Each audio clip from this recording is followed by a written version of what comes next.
Hey there, Cacophants, Prince fans, new viewers. I'm Dan Whitell, and welcome to the Cacophony Sessions. I'm here with my semi-regular guest now, Dr. Funk, and we are here to talk about Prince's 28th album because it's been 20 years since Musicology came out in 2004. We're going to run through our thoughts on Musicology, the time period, and I'm very glad I got Dr. Funk here to set the record straight on anything that we were unsure about. Welcome to the show.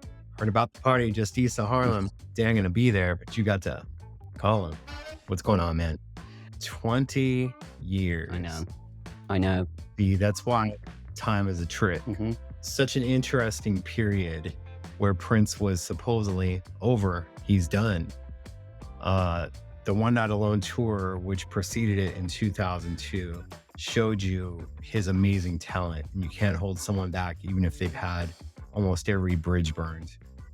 And now with the 20th anniversary of Musicology, at that time, it was the 20th anniversary of Purple Rain in 2004.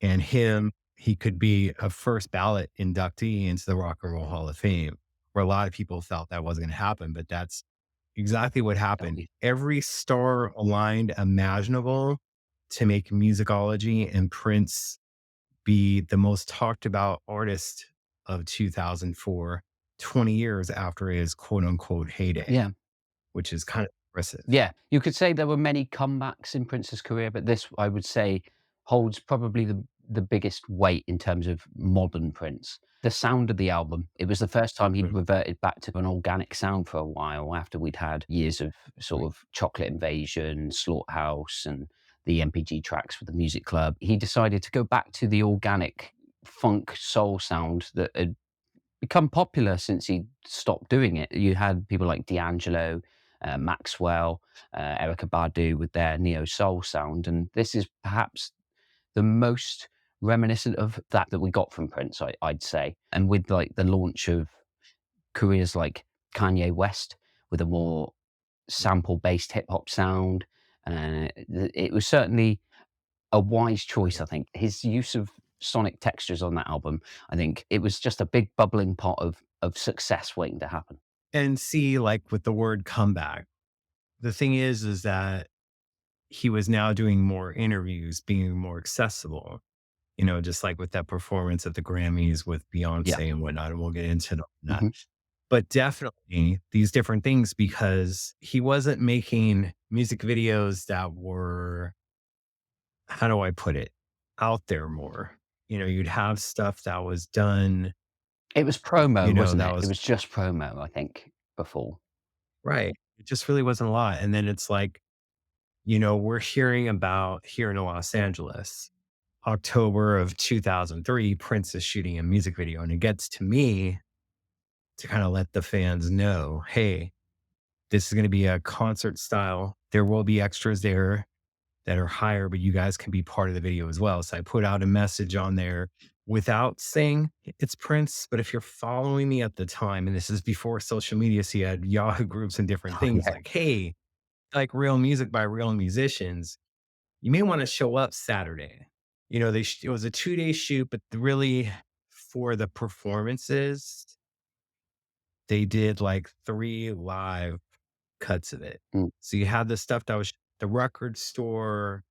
Yeah, the stuff that was shot beforehand with the dancers doing whatnot. And then you had it to where like the guys can't get in because they're not wearing the right clothes, stuff like that. And originally the father that was supposed to be the father of young Prince, that was supposed to be Steve Harvey playing that role. Wow. But From Family Feud. schedules didn't. So you had this stuff, and that was like our first hearing of Musicology, those 3 performances. Literally Sana Humry is the one who directed it. And, I'm there in the video, but you can't see me because I was very camera shy. No. I'm like, nowadays, feel like how there. So I made sure my girlfriend at the time that she was shot, and a bunch of friends, I see them in the videos or whatnot. But every time there's a camera by me, I'm like ducking. That's just the thing that I did. But it was a cool song. You had the stuff. It was like a little bit of a flow. You have the lyrics, and that's something that some critics got wrong, and we'll get into it. But yeah, they had that video, and then here it is. Okay, we hear nothing for a little bit. Then you have a tease before New Year's Eve of him with his wife at the time on her lap looking at this mock CD cover, mm, which ended up being for mm, Musicology. You know, here it was. I felt 2004 was going to be a big year. And again, someone like you that became a fan because of that year, it shows how amazing it mm, was. Other people doubted me, mm, but it's just like the things we talked about. Everything aligned. 20th anniversary of Purple Rain, the Rock and Roll Hall of Fame induction. And he started doing these little things. Like he showed up in LA. And again, we knew about it. And I was told to get the word out. Hey, you may want to go to the Maceo Parker show on Friday in mm, January at the House of Blues in LA. And it's so funny because when you know someone, when you know Prince is coming out and maybe around 20 of your friends are there and none of the entire audience doesn't know, mhm, you wanna see their reaction. mm, So here it is, Musicology is playing. It's basically Maceo's band playing, but you had, like, Chance Howard and a few other people coming in from Prince's MPG band at the yeah, time. They just did a tour in Hawaii and other things. But when Prince is walking out, I, like, look at the audience and they all do this. They're all like 'cause they're like, "Wait a second, is that Prince? That can't be Prince. Oh my god, that's Prince," and everyone moves up 5 feet. mm, And he killed it. They did Musicology, then they did, I Like the Way You Work It, No Diggity by yeah, Blackstreet. Then we hear about these shows the following weekend in Las Vegas, Super Bowl weekend. Prince takes over the House of Blues over there. He does Musicology as well. Total hit set list along with the second night having, Dear Mr. Man mixed in. They have a few other things. He does Bay Area shows and it's getting the fan community all excited. Oh my God, he's playing these new songs. It's really amazing. You have these things. Then the Super Bowl, you know, Super Bowl hit. And what was everyone talking about at the Super Bowl? Not that the Grammys were the following week, but the Nipplegate, yeah, basically. yeah, it was yeah, that Janet. was that year, wasn't it? Yeah. Then literally, as I said, everything is lining up. The entire talk that entire week was Justin, it was Janet, and then Prince was gonna be the first musical performance on live TV since the Super Bowl, and it's with Beyonce. Mm, And people were skeptical of Beyonce and other stuff.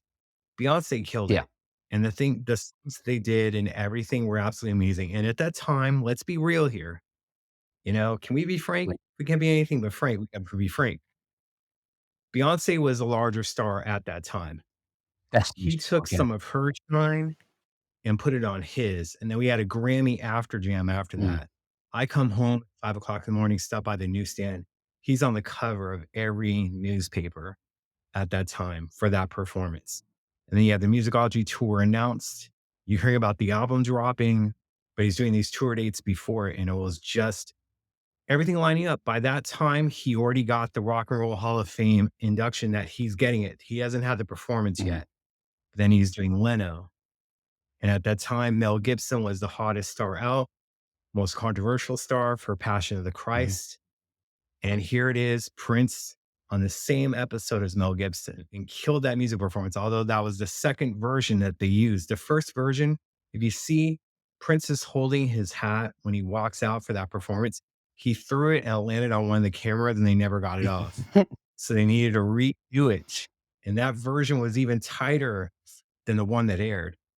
But just amazing. Ellen, and thank you to Sam Jennings, thank you to Prince, thank you to the Music Club that making sure that I was at all the TV performances and including the press conference mm, that happened for Musicology. But just the tour was absolutely amazing. But behind that was an album that, as you said, was a return to stuff and also having a little bit of neo soul in mm, there. And yet different things, different yeah. flavors from old school funk of Musicology to Call My Name to On the Couch. And how did you get into, because you said it was towards the tail end of 2004, but I regardless, can't remember. how did it Yeah. find In 2004, I would have been 17. The way I actually knew about Prince, my dad had Hits 1 and Hits 2, 2 separate CDs. He had them in the car, and I just knew the singles as a kid. And then in 2004, my dad said, "Oh, there's a new Prince album that's come out," and he bought it. And I remember going around to his place, and he played me, I think it was just Musicology and Illusion Coma Pimp and Circumstance, the first two tracks. And I was in. I was just like, I like this. Sonically, you could compare it to something like Sexy MF. It's not got the explicit lyrics, but it's that funk, heavy horn funk. And I liked it. Illusion Coma Pimp and Circumstance, I thought was like a modern R&B tune, which I was quite into. So yeah, I ended up getting a copy of the album myself and just falling in love with it. I remember being disappointed that there wasn't such a the comeback in America seems to have been much bigger than it was in the UK. He'd never really fallen off in Europe. He was kind of Right. always semi-popular. Musicology didn't really change the numbers that much, but it was just good to hear him have accessible music that you could play anywhere, a great album, and yeah, that was just the start of my love affair. I then went and I remember a week later after listening to it, it can't have been at the end of 2004. It must have been in the summer actually, because I remember buying Emancipation for it was about £3 in a bargain bin in HMV in the UK, and I picked it up 3 discs. I thought, well, there's bound to be something on this I like. I must have been the only person to have gone from being a Prince novice to listening to the full Emancipation 3 hours in one go.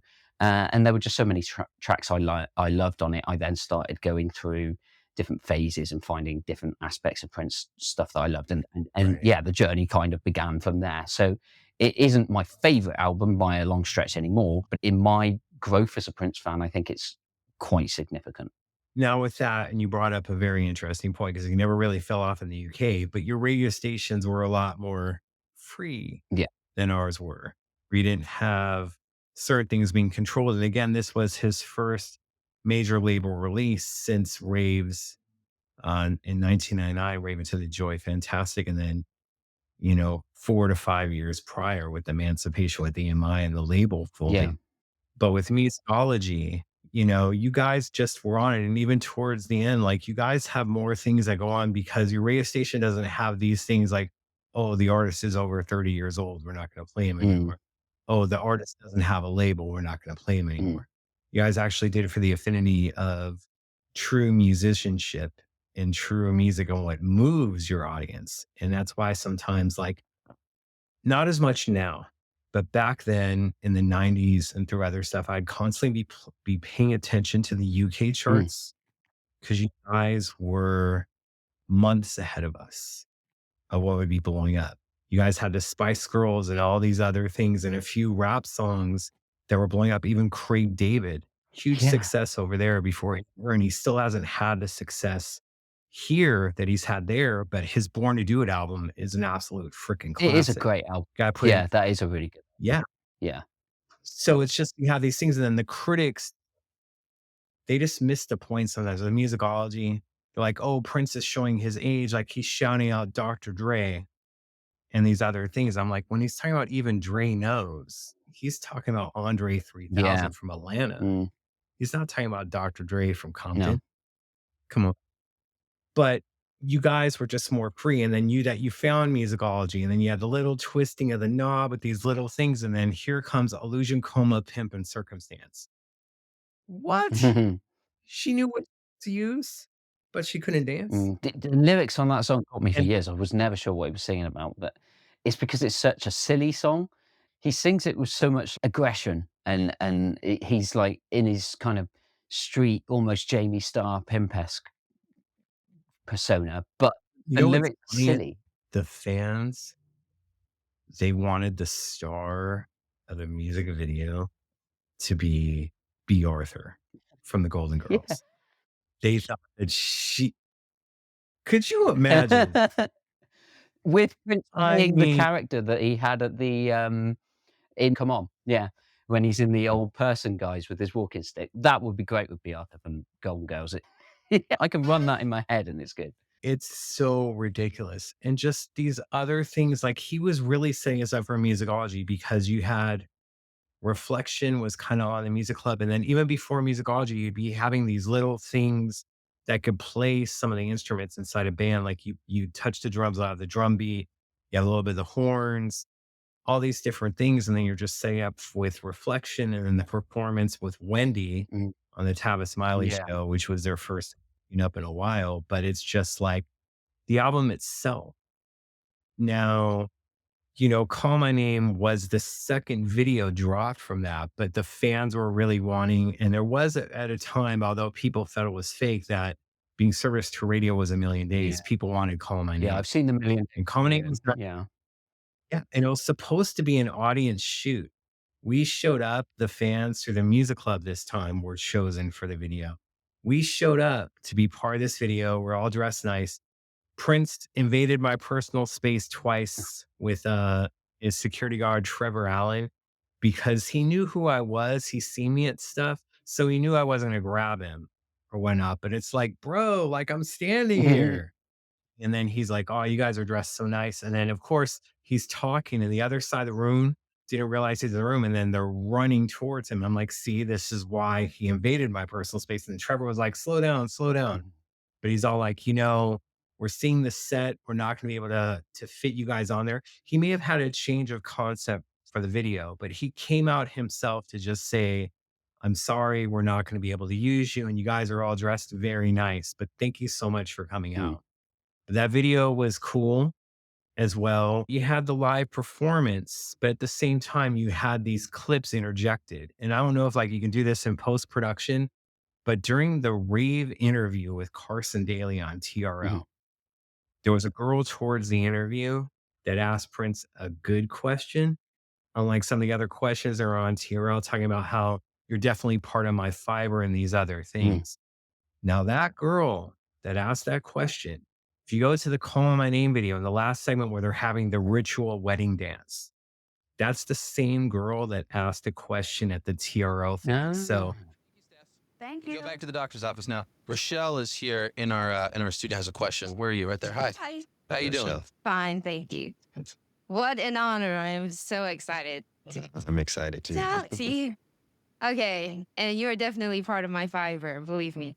Um, what I wanted to ask you was your collaboration with Ani DeFranco. I think you're both amazing guitar players, and how was that? And just everything about it. I just love both of you. I think you're Appreciate it. awesome. Thank you very much.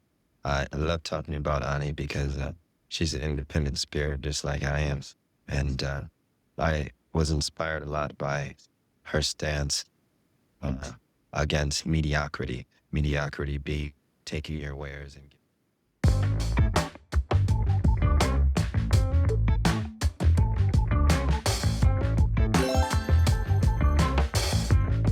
and then there was the guy that's dancing with her that's going to be the husband. His name is Miguel Coleman.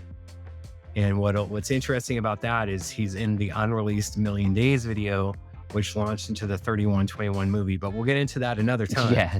Focus on Musicology.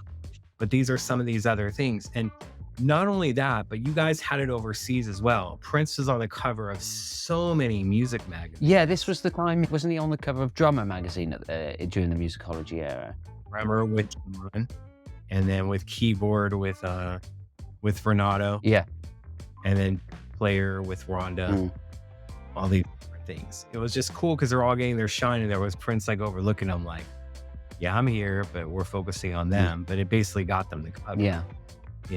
Of course, him being on the cover of Rolling Stone magazine for the first time in 14 years at that point. Yeah, Great. he'd really turned it back on with this particular project. He had an interest in promoting this one. Obviously, the concept of musicology and then getting all his band members some individual limelight in these magazines. The focus is very much on the music. It has a theme throughout the promotion, but strangely, it's an album that he played mostly by himself. It's always impressed me because he was sharing the limelight. It was almost like he had the perfect live band at the time because that band is sick. But most of the tracks, if you listen to them, they're solo recordings, the majority of them. Right. A Million Days is from '96, I think. With Hans and other things originally, yeah, 98, 99 with Hans Martin Buff.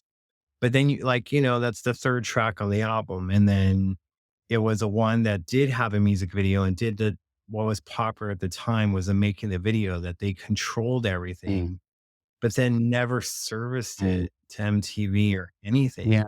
And again, that's what's starting off the concept of what would be the 3121 movie was that video, but that was the last video. I mean, it's just crazy because you had Cinnamon Girl and he puts it out with no promotion, no interviews. Even with Call My Name, you had Access Hollywood, you had a few other things at the Mm. time where he was following up Rock and Roll Hall of Fame, which was phenomenal. But of course, he focused on the hit stuff for Mm. that. But you had interviews with the Today Show, Matt Lauer, and other things. But the Million Days, like that song is dope. Yeah. And then that video Mm. that's out there, although it shouldn't be, him playing Yeah. drums and just these people like, oh, he wants to go to Paisley Park. And we're like, what? And then of course those Prince with the little interjection. This guy has so never been to Paisley Park. But A Million Days, great. And then just even with that scream towards the end Mhm. and just other stuff, it's like stuff that wouldn't naturally be a pop hit, but had that Prince sound to Yeah. it. And I don't know how you felt when A Million Days come Mm. on, but it's just like, this dude has so much Yeah. talent. Why is it being played on the Yeah, radio that out one, I here? think A Million Days is probably my favorite track on Musicology. If you held me down and I had to pick one, I think I'd go for A Million Days, followed by closely by Dear Mr. Man. I would have picked that as a single. The thing with Dear Mr. Man is it's so relevant 20 years later. And I found this when they put out United States of Division, which was the digital B-side to Musicology originally. They've recently put that out on streaming, in case people didn't know already. That and Magnificent, which was the Cinnamon Girl B-side. United States of Division, Dear Mr. Man, he had something to say. He was up in his politics at that time. And even though he changed to the Jehovah's Witness religion, which kind of forbids politics. He was skirting with the idea of political issues, and there's a lot of mixed metaphors of politics and Bible verses and things in Dear Mr. Man. Matthew 5:5 says, "The meek shall inherit the earth," for instance, and then talking about capitalism with cigarette advertising and environmental issues like the ozone layer. He'd figured out how he was going to do this in the context of still not going against his religion and flirting with I'm just the ideas of that. Yeah. writing social commentary and seeing stuff going on. I'm going to sing about it. But, ain't no sense in voting because he was a Jehovah's Witness at the time. And they don't Mm. vote. So he's was saying no sense in voting. Yeah. It's sold with a different name. Mm. And of course, talking about the two-party political system, just like with the United States of Yeah. division and stuff, what was going on at the time. It's just so weird that so many things that he talked about, whether it's on this album or other stuff, are still super Y relevant yeah. today. Mhm. It, United I mean, States so is Division the is more relevant today than it was when it came out, I think. When I listened to it a couple of weeks ago when they put it out, I was like, "Damn, I missed the first go round. I missed how poignant this song is." And it's actually quite powerful, really. It's weird that it's just a B-side that's long forgotten. It's good to see it out again, actually. and he didn't have to worry about cancel culture back then with the United States division. And then Cinnamon Girl, you know, the Fox Newses of the world or whatnot were wanting to know what the video meant, what the song meant. And he went and do Mm, interviews. It went from this guy doing every show, Ellen, Leno, mm, everything, nothing. mm. And Cinnamon Girl was just there for you to be, you make up your mind of it. Yeah. What's he say about it? And But again, you're gonna get it again, wrong. Cinema Girl, the message of Cinema Girl is again relevant today. My take on it is that it's about Islamophobia and how we should accept And see everybody. it. It's an anti-war song. It's against the war in Iraq. I think he was a pacifist, and I think with Cinema And Girl, it's just about loving everybody and not holding people to prejudice. seeing so many shows on this tour.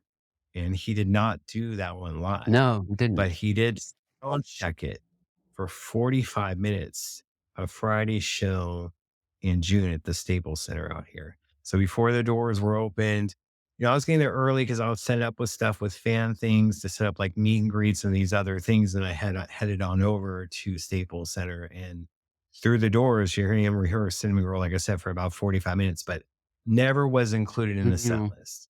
After a Million Days was Life of the Party. That's the worst What'd song you on think the of that? album. I've had a love-hate relationship with that track for 20 Right. years because sometimes I feel it. Usually in the context of putting the album on in full. When it comes on, do you know the thing I don't like about it, and I don't if she ever hears this, I really don't like Candy Dolfer's voice. I think she's a fantastic saxophonist and she's cool and her stage presence is great. And maybe it's just that one hook, but I really don't like the nasally delivery of "Life at the party." Yeah, I just don't like it on that song. I think if he had maybe took it for Delivery. himself or got somebody else, was Tamar around at that time? Yeah. Somebody. I love Candy Dolfer, but yeah, there's just something about the hook on that song that rubs me the wrong way. And there's lots of elements of that song that I do really like. I like the playful way in which he basically says, "My voice is getting higher. I ain't never had my nose done," which is clearly a jibe at Michael Jackson. Without being, I mean, we're recording this in the midst of the great hip hop beef of 2024, and we're in a year where essentially Michael Jackson and Prince are being represented as two avatars via Kendrick Lamar and Drake now. We keep talking about this when we have our shows, but we'd like to go back to the old MJ Prince beef that did exist, but was far Mhm. less visible than the Kendrick Drake beef. And this is one of those shots. He is clearly taking aim at MJ with that line, unless you know different. The life of the party, here's the thing. Like we heard that before the album came out, and it was so much better live than what it is Yeah, in I the can imagine studio. it is. Yeah, And then when he said, "I never had my nose done," that's the other guy. Someone complained that knows him quite well about that. That's why it's not in the lyric book, that line. Ah. So he tried to deny that it was a shot at Mike or whatnot. Like, "What are you talking about? That's the other guy. I didn't mean him." The other guy. But it's just like because they were compared, and I talked about this before. Michael and Prince are amazing in their own right, but they're two different Yeah. artists that they were elusive to media, weren't available, looked as weird people. That's what they took from it. But they were two amazingly talented black men, one being one of the greatest entertainer of all time, and one being the greatest musician of all Mm, time. So it's just somewhat frustrating. I hated the comparison then, yeah. and I hate it even more so now. And with Drake and Kendrick, I'm glad that they're talking about them. Mm, But again, in a sense that they're holding them up to a thing. It wasn't like, I'm Prince, you're Michael, blah, blah, blah. mm. And then another thing, like on the Daily Show this week out here in America, like there was a mention of Prince, albeit it wasn't the Airbnb thing that's being talked Oh, about. yeah. But regardless, I like that they're being talked about, but I'm just tired of the comparison. And like, look, we had to talk about last time because of Lionel, because of Quincy, because of these other things. But it's like, they were competitive. Michael was super competitive, and that's not a bad thing. Michael was super competitive. Prince was super competitive. Mm, But yeah, that was a little jab. mm. But if he was here right now, like, I don't know what you're talking Yeah. about. Oh, yeah. But he got the lyric from it, and then when he did it in concert further, and he goes, "I never had my nose done," he didn't say nothing about "That's the other guy." He would just go to the horn section, and then they're off to something else, TMSR or whatnot. Mm, It's like was done. But Life of the Party live, phenomenal. mm. Yeah. Life of Well, the every Party, song of his be studio, good live. Even songs yeah, that that one was I'm sure like it's just like Purple and it Gold could was rock live. I don't know about that. Maybe not. Yeah. Then you had what, Call My Name on the Yeah, album. that's And just like, here it wonderful, is. We're gonna warm you up with Life of wonderful. the Party, then come and that won him a lot of Did, Grammys. yeah. Yeah, it was, second to last Grammy-winning song after Future Baby Mama on, Planet Earth one in 2007. I know we're not talking about Planet Earth right now, but they in my head, there's always which is better, Call My Name or The Future Baby Mama, and I just can't decide with those 2. That changes on a daily basis, but Call My Name is beautiful. It's probably the most neo-soul sounding track on the record. It's a showcase that he hadn't lost an ounce of his falsetto. He can still hit those high notes. His voice, in fact, at this point, I'd argue that his voice was better now than it had been in the 80s. From sort of early 90s to mid 2000s was peak Prince vocalist. The layering, the harmony on Call My Name, everything is wonderful. It's one of his best tunes in the last 12, 13 years of his career. It's one of But his top. yeah, I mean, and it's just saying like, all right, D'Angelo, Maxwell, Yeah. Music Soul Child, Hmm. uh, Who he played with on the back end. G Stone, Angie Stone, Lauryn Hill. Like, I'm gonna show you that I can still throw Yeah. down. That Funketeer by Muscle Balladeer can show you that I can do this stuff. Mm, That, I neo soul before neo soul was a mm, thing. All right. yeah. But Call My Name is just on there. And again, some people say that it sounds forced or whatnot, Oh, I but don't think so. I've no, actually sang that song it at a just wedding. My friends, so shout out to Gaz and Nick, they got married and they, for some reason, asked me to sing at the wedding, and I did Call My Name. Nobody really knew it, which was better because if I make mistakes, nobody knows. do we have video of that? That all I right. I'm You got to put a hoping little not. bit I'm hoping not. I don't think that was filmed, thank God, for both me and we'll for the see. viewers as well. And then with Call My Name, yeah, again, what we talked about before, Cinnamon Girl, Yeah, the last released great video song, great single. from this. And we're talking about Matthew 5:5 being quoted in Dear Mr. Mm, Man later on. Here was he 5:5 on his forehead for the video. mm. Cinnamon Girl, you like that one, huh? Like it did not get played out here at all, but I know that there was a little bit more promo done over there for you guys. Yeah, I remember, I think it was in rotation on a couple of the music channels. I'm trying to think which ones it would have been.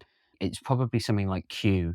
Q had a music channel in the UK around then. I Mhm. think that it would have got played on there. I'm not sure. But I don't remember seeing the promo video in the UK. I didn't I put it have a out there though. I memory know of being excited that this was going to be the next single, and it just didn't really materialize in the way I thought it was going to. He tends to get excited about something, deliver for the first single, and by the time single number 2 comes out, he's already making the movie for 3121. So, yeah, it's to be expected at this time, and it kinda goes in with another thing that I would have liked to have seen was a little bit more focus from Prince on his live sets on tracks that came out on these albums.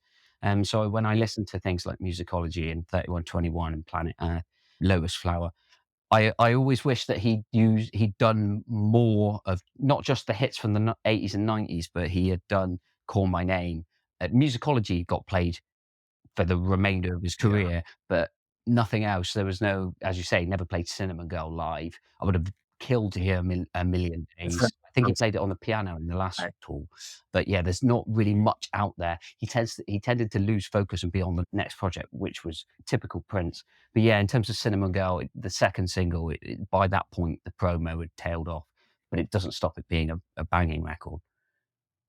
Right. And it's just that again, hearing that rehearsal live at Staples Center, it just wasn't they were trying. And again, for 45 minutes, I think they were trying to make it sound right, trying to have it, have that full feel, and it just wasn't Mm, hitting. I think it's one of the reasons why he added onto that mm, tour.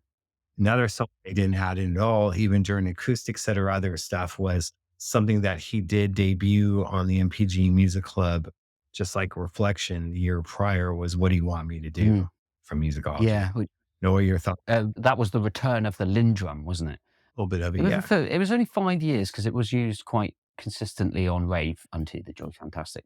Wherever you go, whatever you do. I love that song. It's one of my all-time favorite songs. He brought back the Lindrum again. Didn't quite have the same effect as Wherever You Go, Whatever You Do, but it's a good song. It's a good album track, I'd say. Not one of my favorites though on the record. It's kind of hard with the next ones. And again, What Do You Want Me to Do? Would be inside the Reflection, or it'd be other stuff like you listen to it for a weekend and be back. So people were thrilled to hear something new at that time that ended up being on Musicology. Yeah. And at the time that Musicology came out, that's when he dropped the Chocolate Invasion and the Mm, Slaughterhouse and some others through the music club that had a bunch of stuff on it as well. But the next two, basically, it was back to back. We had the Marrying Kind, If I Was the Man in Your Life. And again, some of those songs did exist prior, but different versions. I'm told the 2003 makings of these songs were different than the ones that Hans worked on back then. right. Now, if they had the same lyrical content or whatnot, we'll see. We need people in the vault that care more about the hits than just the hits years. Cause I do feel that there's so much stuff that has potential to be hits that he's no longer here and there's no purple tape, so to speak. Yeah. And we can do certain things to get stuff on and out. We'll see what the future holds to that. But I felt that was an awesome 1-2 punch. And I really wish there would have been music videos for that Oh, or it. yeah. Because it's that 1-2. Because in 84, you had at some radio stations them playing I Would Die for You / Baby I'm a Yeah. Star back to Yeah. back. That's a But 1-2 punch. Yeah. yeah, I felt this was even more so It reminds with if me, I was there's a similar pairing of tracks on Chaos and Disorder, Into the into Light the and I light. Will. Will. You can't separate them. They need to be played together for it to work. And this is very much the same. So I listen to The Marrying Kind on its own, and I don't like it as much. And I listen to If I Was the Man in Your Life again, and I don't like it as much by itself, but you combine the two and it's fire. Great melodies, great guitar work. It's Latin flavored. It's got so many different ideas in in the space of a few minutes across two quick tracks, and I love it. I think it's one of the highlights of the album, actually. So interesting because like when it first came out and we're getting the CD from the concert Mm. before the full out 4 lyrics. Don't you think this song is about so and so? Don't you think he's singing about her? And I'm like, until I see the lyrics, I ain't say nothing. And people get pissed at me. I'm like, man, don't they know me? Like I try not to talk about stuff that I don't know about, Mm. you know. But it's a great 1-2 punch. Got a little shout out to the Lakers there. Yeah. Little basketball love. And of course, a tattoo on the neck. Huh. I know a rock star that's got a tattoo on the neck of some lips. Anyway, but just a phenomenal 1-2 punch that I feel that I wish more people knew Yeah. about. Yeah. And here, yeah, the 20th anniversary of musicology, and I'm so frustrated by some Yeah, things. and that's what I mean, that's what I was getting at when I was saying earlier about how, like, he would lose the focus, and then you're in the project, and then, but then he's on the next project, and he's not interested in marketing it to the people that haven't already heard it. So it means that all these tracks that come out, unless they're the lead single in the 2000s, they're not really gonna have the appreciation that they should. When it comes to special editions and super deluxes, just saying, you just need the right people. Maybe we'll get it right for the 25th anniversary. Maybe. I don't know. That's only 5 I years. hope. I have a feeling we'll gotta get the right people, but that's what it comes down to. And then On the Couch, Call My Name was released as a single. On the Couch could have been like a B-side to that or other stuff. Yeah. The vocals of it, and of course, it's an ode to Love Jones, and even like mentions it. Love Jones is on the show. Mm. Is up again. I want to go down south to Atlanta. Yeah. Yeah, because he's not being dirty. It's in your head. But anyway, Yeah, but on the it's a strange one. you feel about It's one of his most personal albums, isn't it? In terms of the lyrics, especially a song like Reflection, it it's almost him talking about him aging and his position in his life, which isn't something that he really did candidly on previous records. So it was not just a departure from in sound from previous records and a re-emergence of his passion for playing accessible music, but it was this personal statement too. He was really telling us quite a lot about himself, but in typical Prince fashion, it's very cryptic. So nobody really knows what he was getting at. But I do think that he really did have a lot to say, both politically and personally, on this album. And going through some of the lyrics, especially when you go through the tracks in order, you can see he was really in his feelings with this one. and On the Couch, the vocal delivery. Yeah. Come on, baby. We know why I'm not a singer. And then don't you make me, don't you make me, don't you make me. It's like it's one of the things that you just wish was like recording in the studio of it. Just sing a little bit of that would have been awesome. On the Couch is good. And then if you like Call My Name, if you like Future Baby Mama, Yeah. On the Couch. Yeah. Good. Yeah, it goes along. It's on the same kind of playlist that you would put on as like Insatiable or Satisfied or any of his Scandalous. This is this could go quite well with the Scandalous Sex Week, for instance. But yeah, all those tracks, he never really failed with any of them. Even on the more recent records, the hit and run records, When She Comes and things like that, he never really stopped putting out these kind of slow jams. And this one's Yeah. one of the briefest ones. A lot of them, he'll break it down and there'll be long sessions where he goes through like monologues, or he introduces a sax solo or a guitar solo. This is just a concise little, is it less than 3 minutes? It's 3:34. Mhm. It's less than 4 minutes, and it just says one thing. It's a one-track mind, and yeah, it's done. I love this. It's a great addition to the album. Again, it's one of those that works better in the context of listening to it in the track list, though. I find I don't always reach for On the Couch just as a singular track to listen to, but it really does work well with that album. Get your girl, get some wine, Friday night, Yeah. have some on, listen to a playlist, and we'll see what happens. The last track you have, and again, this was another one that was played on the Music Club website before, was Reflection. Mm. But of course, that version. Oh, we skipped over now, Dear Mr. Man. We huh? skipped. Oh my God, Yeah, we yes. skipped over Dear Mr. Man. No, girl, unacceptable. This won't be coming back Mr. again. Man. Yeah, it's Nero. top track on the album as well. Top track. Right. And it's just, again, when we talked about social commentary earlier, that's why kind of missed it a little bit. But it's just one of those things where here it is, it's Prince talking about what's going on. I mean, here it was, it's his own little thing of like Marvin Gaye's what's going on. And this is what we had. We had social commentary from him before throughout the years, whether it's Ronnie Talk to Russia, Yeah. America. whether it's, and then Sign of Times, like just first song to mention AIDS and all these other things. And then even like with Dance On, Detroit, What's Happening, and all these other things. Money Don't Matter Tonight. They do it. Money Don't Matter Tonight, even with Live for Love and it being a different way. Yeah. So here it is. He's checking back in with us and we missed. And again, he's just on point. It isn't that he's in his white Eiffel Tower on his computer being online. Yeah. He's seeing what's in the world. Just like with my computer, just these different things. But the social commentary, it just rocks so hard because he's right and it's relevant and it's timely. Yeah. And you can dance to Just, it.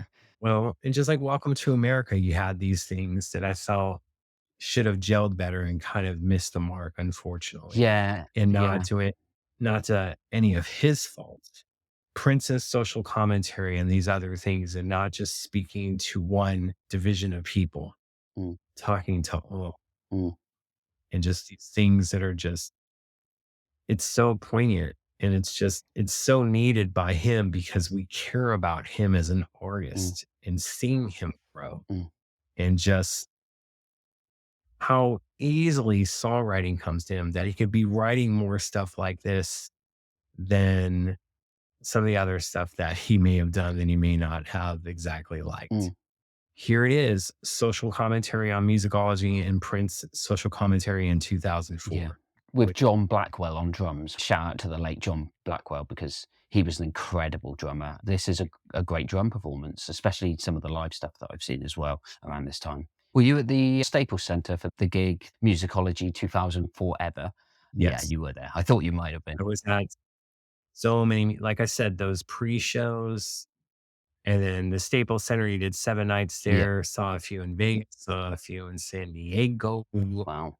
It's just the tour. We were just so blessed. And the thing is that it would change. By the time he hits San Diego, like he's doing like the backbeat to Freak Elite by P.D. Pablo. And that was before a meme thing. That was an email chain of like, the rules.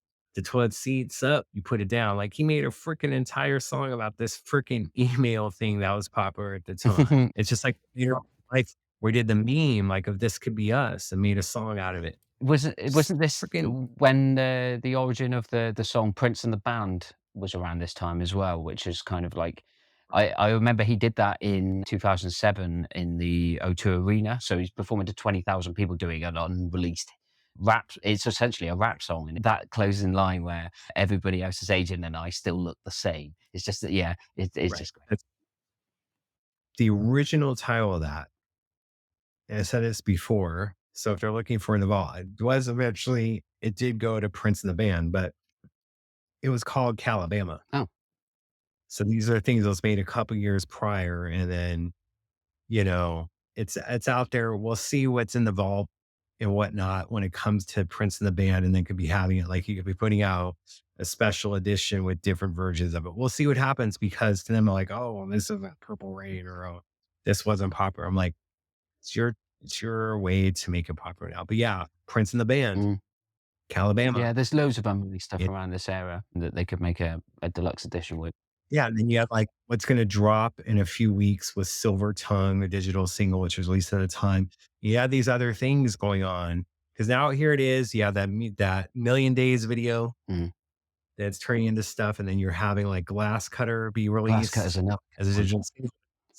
Somewhat kind of in the midst of Mm. between interesting times. And again, to wrap it up, because I jumped on it before, Reflection. Yeah.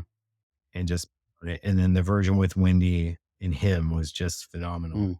He went from putting an entire disc of 80 minutes together and this other stuff going, okay, here's 45 minutes. This is it. This is all you're getting. You're getting these Yeah. tracks.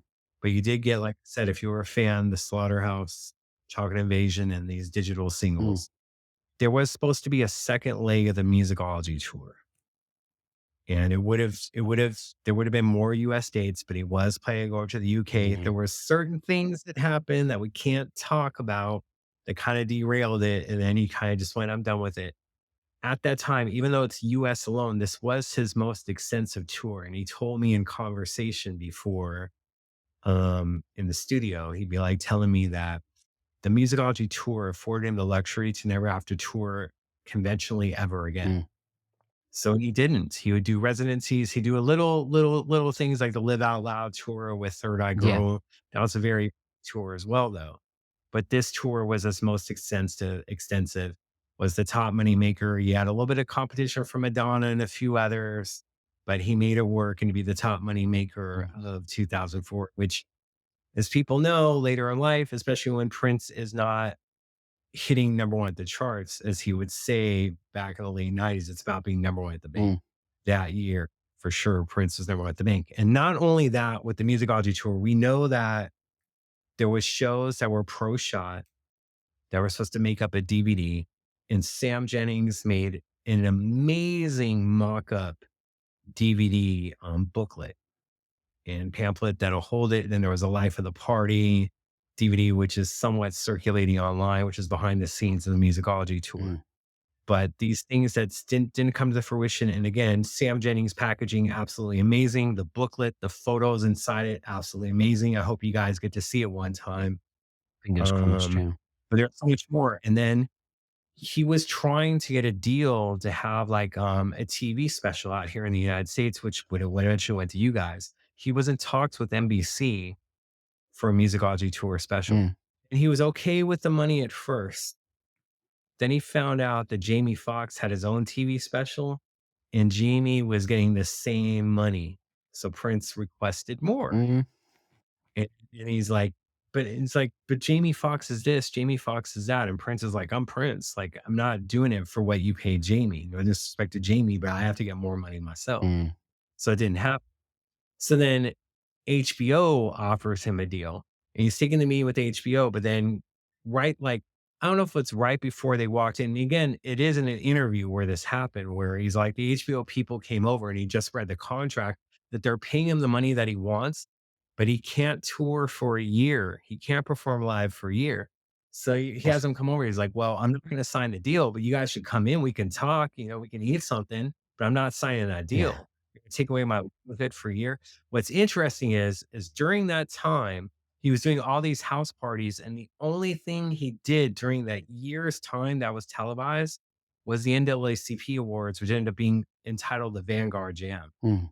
But Prince want to get into long-term contracts. I mean, Vegas for years, not just with the 3121 Rio, but after that, they were trying to get into 3-year contracts to play Caesars and the Win. He wouldn't do Mm. it. Prince did not have a thing that he was locked up to.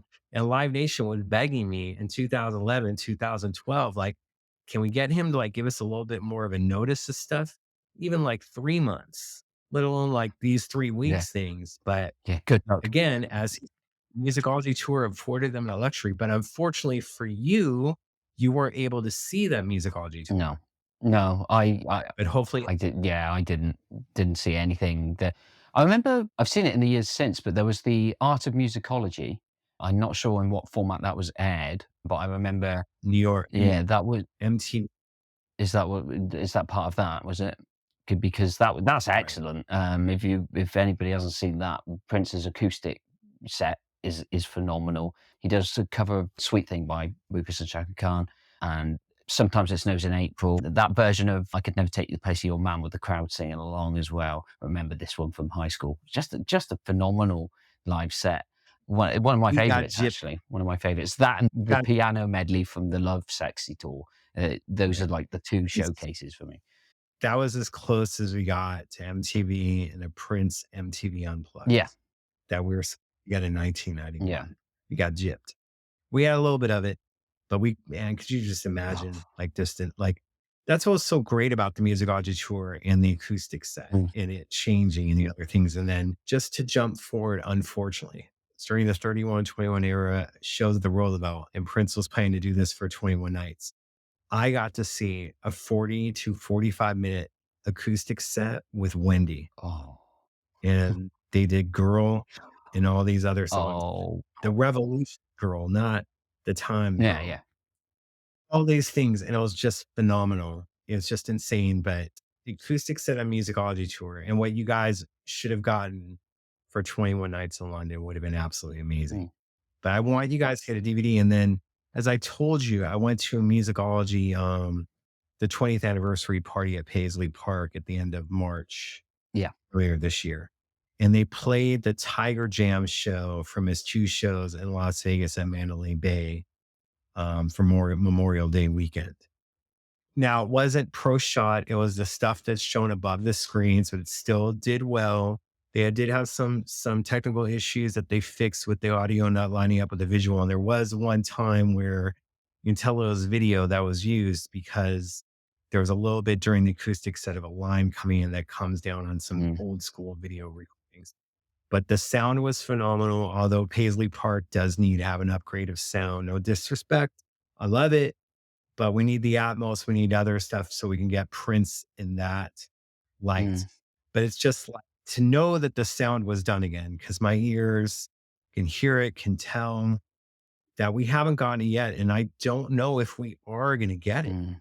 but it was a full show, which would be welcome in today's day and Yeah, age of an Atmos of it. yeah. When the Diamonds and Pearls thing that we covered back last year when that came out, and I saw the live footage in the Blu-ray format, that changed the game for me now because not only do I want to see new Prince footage that I haven't seen, but also I want all the old footage to look like that now as well.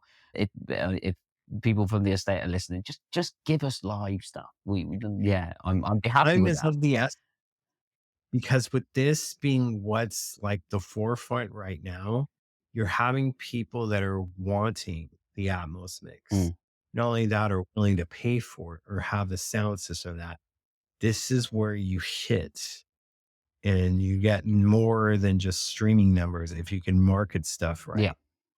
It, the huge box sets ain't where it's at right now. Mm, And that's no disrespect, but the whole thing is you have all these anniversaries this year and shows that we're going to be yeah. doing, whether it's, we've already missed a few, like the Beautiful Experience. That was it.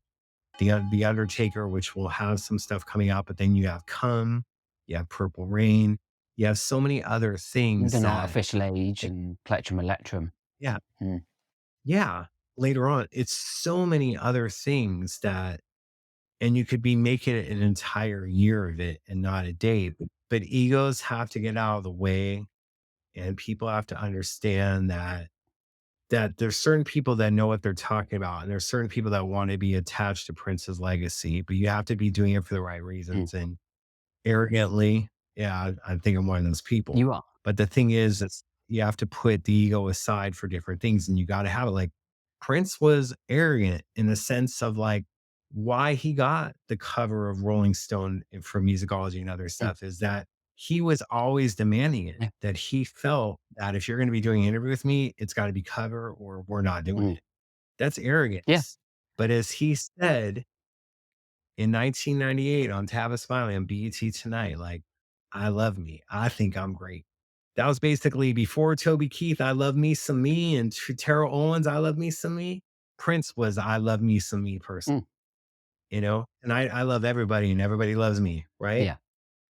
There you go. Yeah. What do you want to see that you never saw from it aside from what we talked about a full on performance of the Musicology 2000 Forever Mm. tour? These other things, what would you want to see included in a future set when it just comes to musicology? I'm actually quite a fan of the previous box sets that we've got. I like the Diamonds and Pearls set. There is obviously not enough material for 7 discs for Musicology, but give us the second disc, which has got the B-sides. There are extended and edited versions of these B-sides as well. As you mentioned, Glass Cutter, I put SST, Brand New Orleans on it. Mhm. And then unreleased tracks that may have been considered to go on it. Maybe there were other tracks from the sessions that brought us A Million Days. Maybe there were other tracks from there. And then I guess you'd want to speak to people like Ronald Smith or ACO. yeah, Maceo, Renato Neto, because I'm sure there are jams that went on for a long time with that particular band because they were a very accomplished band.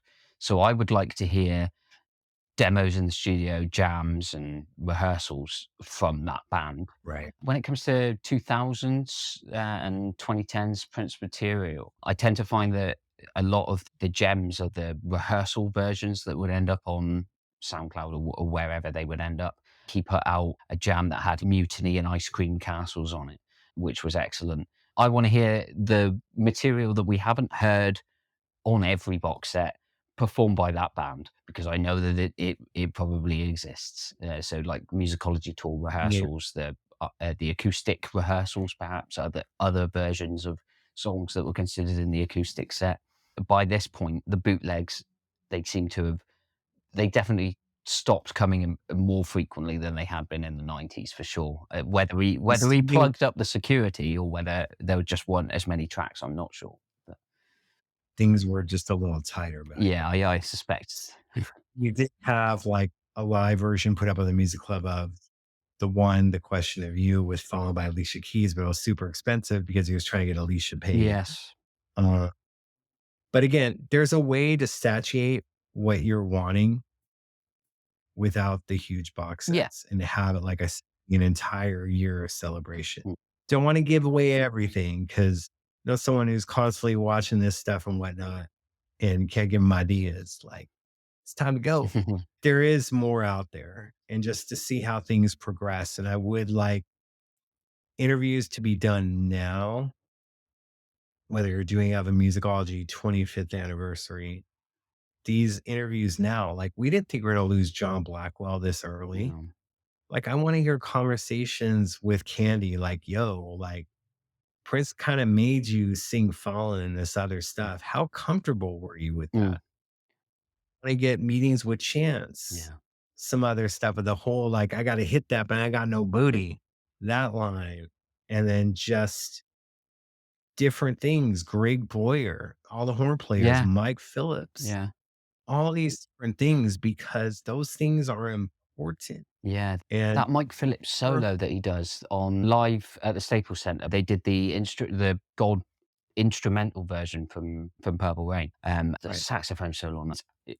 otherworldly, incredible stuff. He just had different things because sometimes it'd be Mike doing a solo, sometimes it would be Maceo doing a Mm, solo, and all these different things. And it's just for the music videos, what is out there is what has been created. mm, Like there was, the shot of Cinnamon Girl at Paisley Park, but there also was this, where they filmed the band and Prince that was done in New York. mm.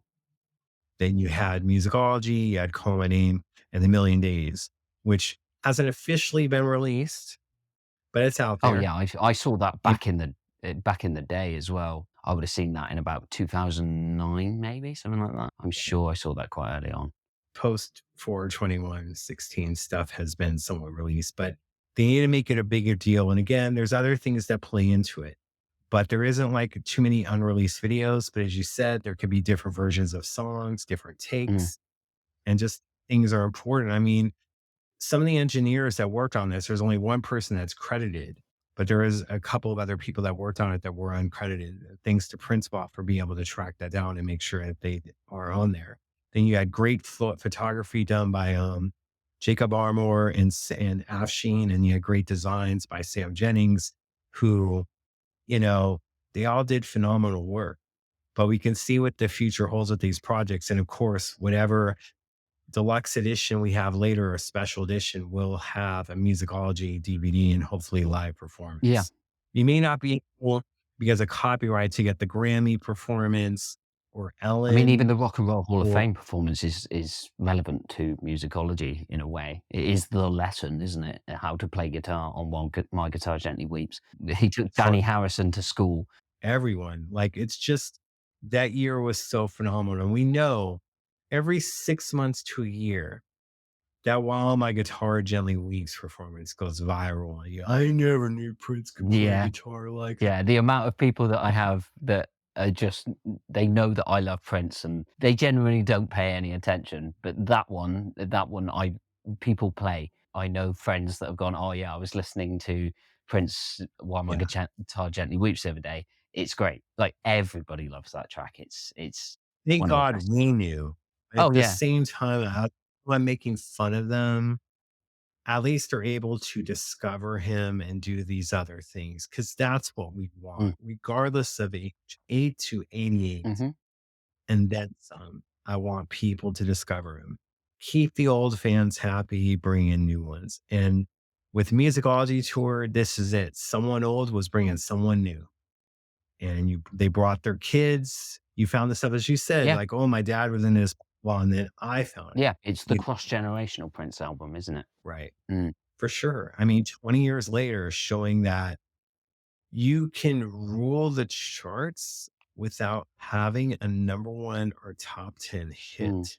And just the whole thing, we didn't even talk about this, that the genius of including the CD with the ticket price kept him on the charts the entire Yeah. year and found a way for it to get inside the hands of the consumer. He could have toured with this tour for the rest of his life and they'd have to continue to keep counting the CDs every week. But it's brilliant.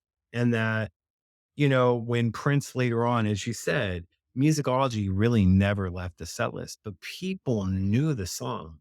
There's times I'd be at like 3121 Vegas. And thank you to Ruth, by the way, and others that I talked to get some information for this for Musicology to share with you guys about the tour and other things that was supposed to be more extensive. I appreciate her knowledge on these things. But when it comes to the charts and doing these different things, that it just was brilliant and no one thought of it at the time. Mm. It's getting it into their hands when they weren't giving him the chance. And again, no top 10 Mm. hits, but yeah, I think so I smart. do think that they could use that in the marketing of any of the estate stuff because let's say they put out a Blu-ray of the Staples Center show, get a good menu on it, get it looking all 4K and nice, and then on the inside of the Blu-ray this, oh, what's this? Oh, it's a copy of Musicology. You get a free copy of Musicology with the concert, and then suddenly you could make. Oh, no, it's not eligible to chart anymore. They changed the rules after that, didn't they? Uh, Right. I was thinking Prince could have another number But one album without being around to sell it, but Prince yeah. gave them ideas to Comerica that basically, there was a rapper out here that did it, Tyler the Creator. Yeah, There's an I idea love that Tyler, he the Creator. He's great. gave them that idea to have 4 different T-shirts with a different the same download code, Mm, so it can chart, because the fans would be buying the T-shirts for an album that's supposed to come out in the past. mm, Oh, no one will do anything like that. Tyler debuted at number 1 with that, and the sales on that, unlike streams, was 81% sales. It was the t-shirt sales. Another idea that I gave them, Taylor Swift is using now with the different variants and these different Mm, things.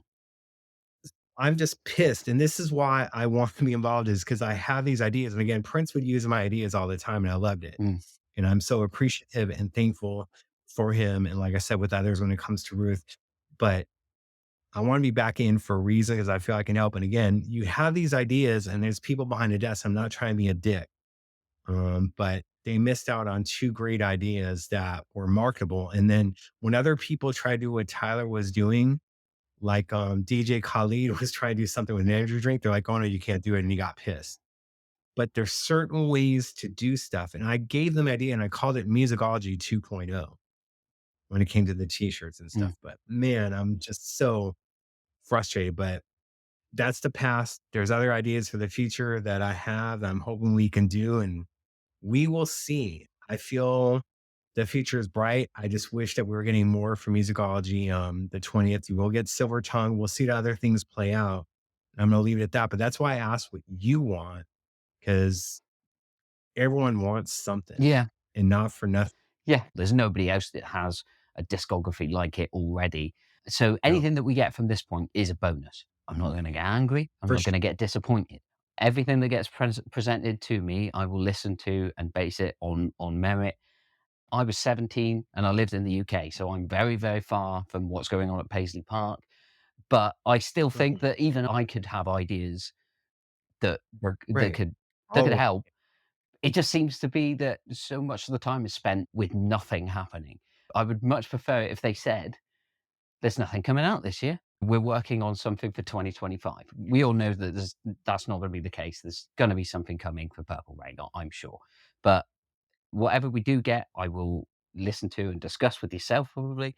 But yeah, I think it's just, and I've talked about this before. It's about maintaining the legacy. He's got a lot of fans out there that want so many different things.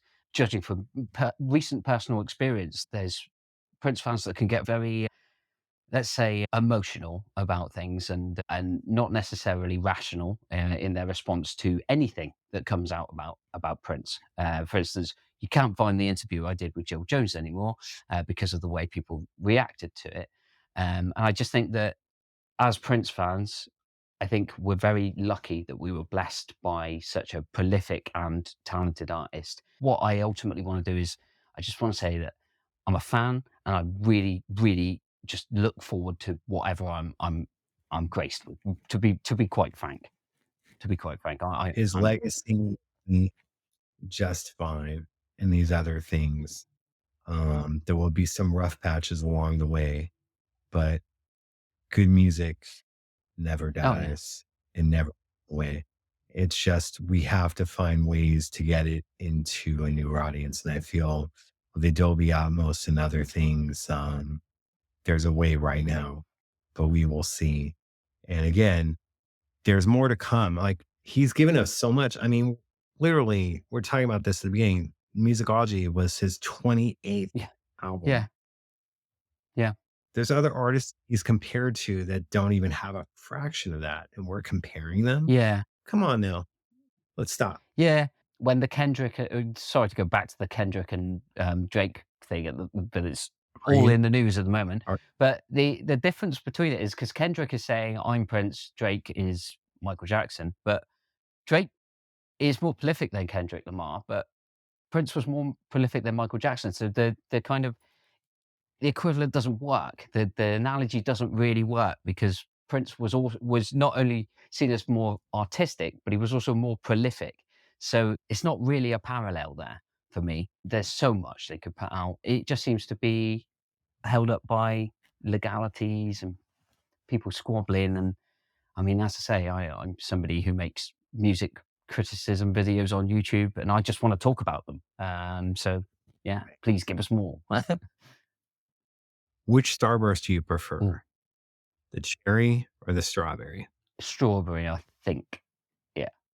I'm with the 2, but I'm still not gonna throw away the No. cherry. Oh, So we can compare things all we want, yeah. but I'm gonna have both. I may enjoy this one a little bit more, but I'm gonna have this one. So I'm gonna do comparisons till the sun don't shine, but I'm still gonna listen to him. It's kind of like with Prince fans where I didn't like phase one, No, I didn't. but does that weigh your enjoyment of Around the World in a No. Day? You can still like both. Yeah. Well, that will turn to strawberry. Yeah. I got mad at right. And opinions can change, because I go back and forth on Life of the Party, and a song like Jughead on Diamonds and Pearls, I actually like now. I've listened to the new mix of it, and it's one of the songs that I've gone back to most on Diamonds and Pearls, where I didn't think it would ever happen. Maybe there's something happening in my brain, and I'm ill. I don't know, but You love Tony I do like Tony Tony M. I do. I would love to have Tony M on this show. I could talk to him for hours. I do like Tony M. If you're listening, Tony, hit us up. This has been so much It's fun, always and I fun. It's just, always great to talk to you. it's hard hours, but then that would take up people would be listening to a deluxe set instead of us. Yeah. Yeah. Maybe we'll just record something that they can put at the end of the next box set, We could be on there as like a hidden track. You get, I don't know. Yeah, Yeah. nah, it's not gonna happen. Yeah. I think the closest I'll ever be Right. to being on a Prince record was when I went to Paisley Park. They let me sing Cream in Studio A. I have a recording on a dongle somewhere. Again, that's not seeing the light of day. Liv Warfield performed a couple months back, and I was recording her and she was doing Cream, and then she sat next to me and then she made me sing some of it. I was live at the time on Instagram, but I sure as heck deleted that. But I'm sure there's a reason why I write about music. I cover music. There's a reason why I write about Prince and cover Prince in that way. There's a reason why I don't sing. If people want to see our previous videos, then check out the channel. CacophonySessions.com has all the links to all my social media. I'm on Twitter, Threads, Instagram, and Facebook. So let us know what your thoughts on Musicology are. What were your favorite memories from the time, and what you want on any upcoming deluxe set that there may be. Is there anything else that we want to cover? Just make sure just to call Dan. That's all. Make sure that he's at it. But yeah, I'm appreciative of this forum and branching out and doing these different things. And of course, I have this on my channels as well, just to share, But yeah, I mean, it's just, I look forward to the next show. And sometimes you got to do it. I used to do shows every week, but they become messy and you do these other things. And it makes it more an event. Yeah. When you do stuff like that. I'm appreciative of being able to do these shows with you. Yeah, I enjoy them. So long may they continue. It's been fun. It's been funky. Musicology, 2000 forever. Stay funky. Exactly. 2000 forever. Keep it funky. Thank you so much. Much love to Prince. Thank you, Prince. Keep it funky. Till next time.